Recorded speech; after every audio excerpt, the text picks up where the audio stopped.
شروع اللہ کے نام سے جو بڑا مہربان نہایت رحم والا ہے۔ دین وائس ٹی وی کے ناظرین، السلام علیکم ورحمۃ اللہ وبرکاتہ۔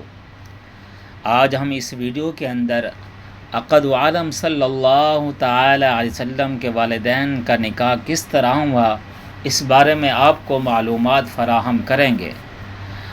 ابابیل آئے اور چل دیے، ابرہ طریق عراق کا حصہ ہو چکا، زمزم بہتا رہا اور مکہ آباد رہا۔ عبد المطلب مکہ کے سردار تھے کہ 10واں بیٹا پیدا ہوا، عبداللہ نام رکھا، اور یہ عبداللہ 10 کے 10 میں ممتاز تھا۔ عبد المطلب کی جان ہوا، آنکھوں کا سرور ہوا، اہل مکہ کے دل کا بھی چین ٹھہرا، خوبصورتی ایسی کہ کتنی آنکھیں حسرت سے تکا کرتی۔ یہ چاند ان کے آنگن میں آ کے اترے، ان کے آغوش اس حسن بے کنار سے ہم کنار ہوں۔ عبد المطلب نے ایک نظر مانی تھی کہ اگر مجھے 10 بچے ملے تو ایک کو اللہ کی راہ میں قربان کروں گا۔ عبداللہ آئے، کچھ عمر بڑھی تو عبد المطلب کو نظر پوری کرنے کا خیال آیا، بیٹے کو ہاتھ سے پکڑا اور صحن بیت اللہ کی جانب چل دیے، ایک ہاتھ میں چھری، ایک ہاتھ میں عبداللہ کا ہاتھ۔ مکہ کے پہاڑ ایک بار پھر ذبح عظیم کے منظر کو دیکھنے کے منتظر تھے۔ کبھی انہوں نے اسماعیل کو دیکھا تھا اور آج اولاد اسماعیل کو دیکھ رہے تھے۔ عبد المطلب صحن بیت اللہ میں پہنچے تو مکہ والوں کو معلوم پڑا، دوڑے چلے آئے۔ عبد مناف جو بعد میں ابو طالب کے نام سے جانے گے، انہوں نے بھی باپ کا ہاتھ پکڑا۔ عبد المطلب کو مضطرب ہو کے بولے کہ پھر اپنی نظر کا کیا کروں؟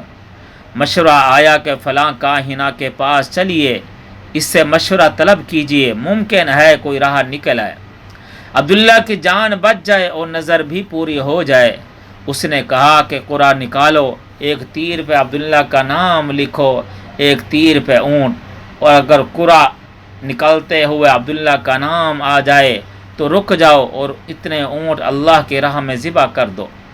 عبد المطلب نے ایسا ہی کیا۔ پہلی بار قرآن نکالا تو عبداللہ کا نام نہ آیا، 10 اونٹ ایک طرف کر دیے گئے۔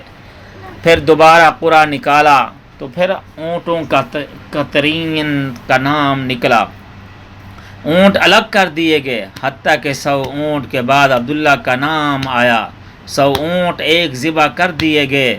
سارا مکہ آج مہمان تھا۔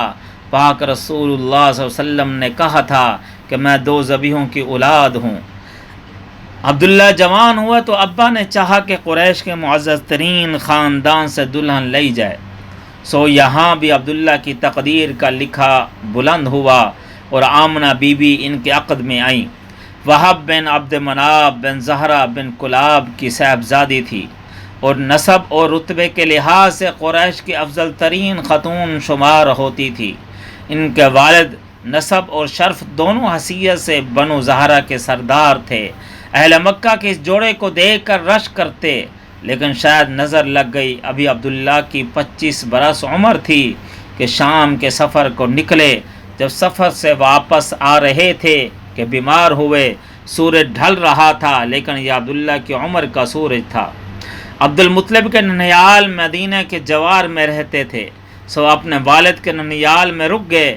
قافلے والوں نے مکہ پہنچ کے خبر دی کہ عبداللہ کی طبیعت بہت زیادہ خراب ہو چکی تھی، وہ مدینے میں رک گئے ہیں۔ عبد المطلب نے اپنے بڑے بیٹے حارث کو دوڑایا کہ جاؤ اپنے چھوٹے بھائی کا پتہ معلوم کر کے آؤ کہ کیسی ان کی طبیعت ہے، لیکن جب تک حارث عبداللہ تک پہنچتے، عبداللہ رخصت ہو چکے تھے۔ جو جوان دلہن 2 ماہ کی حاملہ تھی، صدمے میں مرثیہ خاں ہوئی۔ بی بی آمنہ کے اشعار آج بھی تاریخ کا حصہ ہیں۔ دکھ کرب و جدائی کا موسم جسے ان اشعار میں اتر آیا ہے، ان کا ترجمہ کچھ اس طرح سے کیا گیا ہے: بطحا کے آغوش ہاشم کے لخت جگر سے خالی ہو گئی اور وہ ایک لحد میں آسودہ خاک ہو گیا۔ اسے موت نے پکارا تو اس نے لبیک کہہ دیا۔ اب موت نے لوگوں میں ابن ہاشم جیسا کوئی انسان نہیں چھوڑا۔ اس شام کے دامن میں کیسی حسرتیں لپٹی پڑی تھیں کہ جس شام لوگ انہیں تخت پر اٹھائے لے جا رہے تھے، گو موت اور موت کے حوادث نے ان کا وجود ختم کر دیا ہے۔ تو ان کے کردار کی نقوش نہیں مٹائے جا سکتے، وہ بڑے دانا اور رحم دل تھے۔ عبداللہ کی یادیں ابھی مکہ کے دیواروں سے لپٹ لپٹ کر روتی تھیں کہ شام ڈھلے جب کھجوروں کے سائے لمبے ہوتے تو عبد المطلب عبداللہ کی جدوئی میں نمناک آنکھوں سے عبداللہ کے بیٹے کا انتظار کرتے۔ اب ان کو اس بڑھاپے میں جیسے امید یہی کرن دکھائی دیتی، اب آؤ کہ برسوں سے تم کو بلاتے بلاتے میرے دل پہ گہری تھکن چھا رہی ہے۔ آخر ایک روز امید کا سورج چمکا اور خبر ملی کہ بی بی آمنہ کے ہاں سراج اترا ہے، بدر منیر اترا ہے۔ عبد المطلب کی بوڑھی کمر جیسے پھر سیدھی ہو گئی، ان کے آنگن میں جیسے پھر عبداللہ اتر آیا۔ اب دادا اور پوتا جیسے ایک دوسرے کی جان تھے۔ اہل مکہ کا رواج تھا کہ وہ اپنے بچوں کو 2 برس کے لیے دیہات میں بھجوا دیا کرتے، وہاں ان کی پرورش ہوتی اور بچے تھوڑا سا بڑے ہوتے تو ماں باپ کے پاس واپس آ جاتے، اور بچوں کو لے جانے والی دائیاں ہوتیں، ان کے حسب توفیق خدمت بھی کی جاتی۔ بنو سعد ایسا ہی ایک معزز قبیلہ تھا جو روایات عرب کا پاسبان تھا، جو عرب کے خالص ماحول کو سنبھالے ہوئے تھا، اور جہاں مکہ والے اپنے بچوں کی پرورش کرنا پسند کرتے۔ بنو سعد سے مکہ کی طرف قافلہ نکلا، ان میں ایک کمزور سی گدی پر سوار خاتون حلیمہ سعدیہ بھی تھی، اور ساتھ ایک ایسی ہی نحیف اور نزار اونٹنی پر ان کے میاں سوار۔ ان کمزور جانوروں کے سبب یہ قافلے سے بار بار پیچھے رہ جاتے اور راستہ پھر قافلے والے رک کر ان کا انتظار کرتے، لیکن جب مکے اسار دکھائی دیے تو کون کسی کا انتظار کرتا۔ بیسو سب جلدی سے مکہ پہنچے اور حلیمہ پیچھے آہستہ آہستہ سوئے منزل۔ بنی سعد مکہ پہنچے تو سب سرداروں کے گھروں میں گئے۔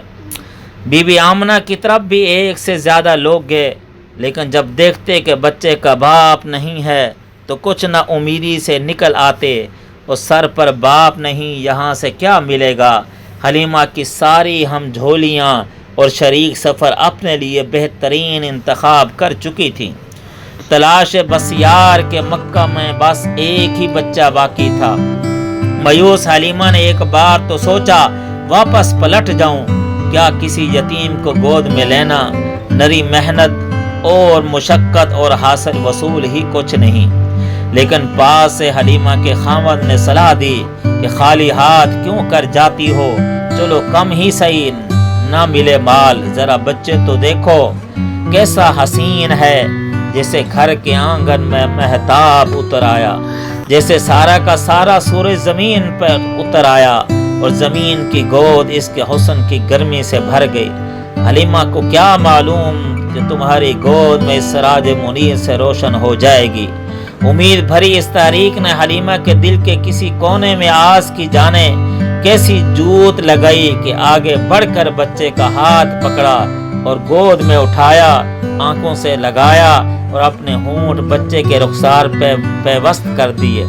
بچہ لیا خیمے میں پہنچی تو دیکھا جو اونٹنی دودھ نہیں دیتی تھی اس کی بہت دودھ اترا ہوا ہے۔ حلیمہ خود کہتی ہے کہ خوراک کی قلت کے سبب خود میرا دودھ میرے بچوں کو کافی نہ رہتا تھا۔ اب خیمے میں آئی تو جیسے منسلوا اتر آئے۔ پہلے میں نے عبداللہ کے لختے جگر کو دودھ پلایا، پھر سیر ہو کر میرے بچوں نے پیا۔ اپنے خاوند کو کہتی ہیں کہ کچھ بدلاؤ ہے، شاید اس بچے کے سبب ہے جسے ہمارے خیمے میں برکتیں اتر رہی ہیں۔ واپسی کا سفر تھا، طریق میں بس واپسی کے سفر کا اتنا ہی سراغ ملتا ہے کہ اونٹنی جس نے اس کو آمد کے سفر میں اپنی سستی کے سبب شرمندہ کیے رکھا، اب واپسی کے سفر میں سب سے آگے تھی۔ شریک سفر ہم جولیاں کچھ حیرت سے پوچھتی ہیں، حلیمہ کیا ماجرا ہو گیا، اس مردہ تن میں کہاں سے ایسی جان آ گئی؟ کہاں ہم تمہارا انتظار کرتی تھی اور اب تم ہم سے پکڑی ہی نہیں جا رہی ہو، اب تم ہمارا رکھ کر انتظار کرتی ہو، ہم تمہیں آ کر پالیں۔ حلیمہ کے پاس اس کے سوا کوئی جواب نہ تھا۔